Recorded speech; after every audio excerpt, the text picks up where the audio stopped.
people are shocked that I don't have a cell phone.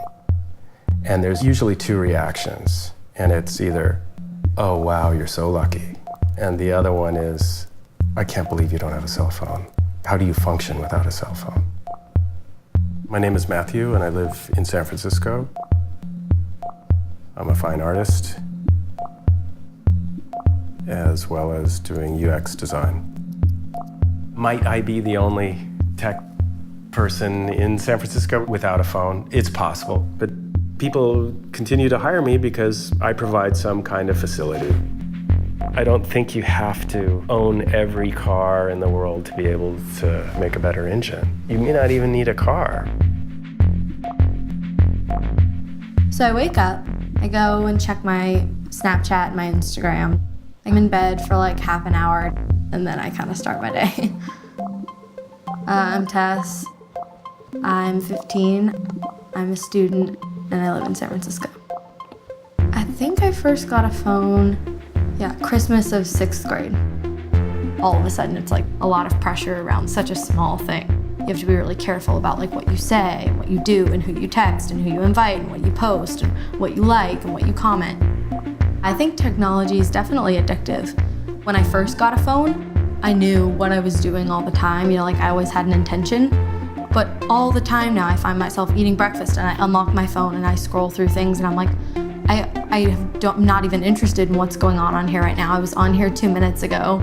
And I have friends who are like that. You invite them over for dinner and they're texting constantly underneath the table. It's like, come on, are you here with us having dinner, or are you somewhere else? It's really weird to like be with somebody and have them like the entire time be looking at Instagram and like, oh my God, they're hanging out and they're hanging out. And you're like, hey, I'm right here. We could hang out. I kind of feel like I'm one of the only people living here sometimes, because everyone's like this when they're walking around. And so I feel like I'm one of the people walking around who's actually there. By having fun, I think I'm missing out on just being present. I was actually thinking about it this morning about like what would happen if I just like deleted these things, and I was thinking about it and I was like, nothing would really happen. It's kind of like a fear of missing out. I don't feel like I'm missing out on anything by not having a phone. If people want to get a hold of me, they know how. I've never really wanted to always be in contact with everyone constantly. I like being alone.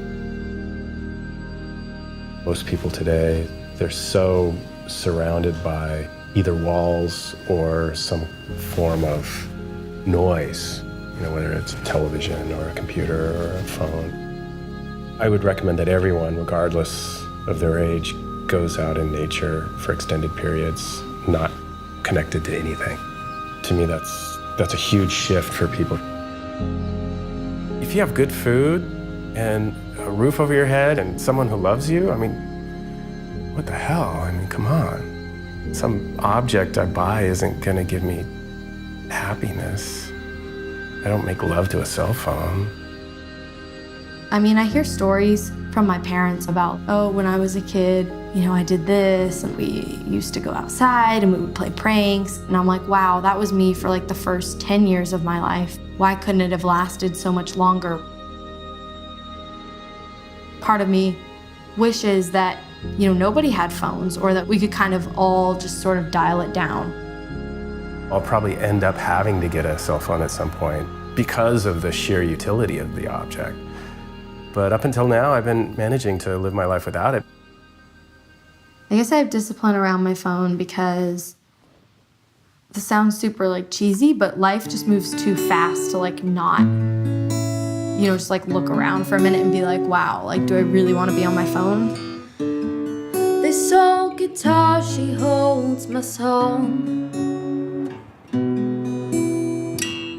I can pluck it out if you'll sing along. Yeah, sing along.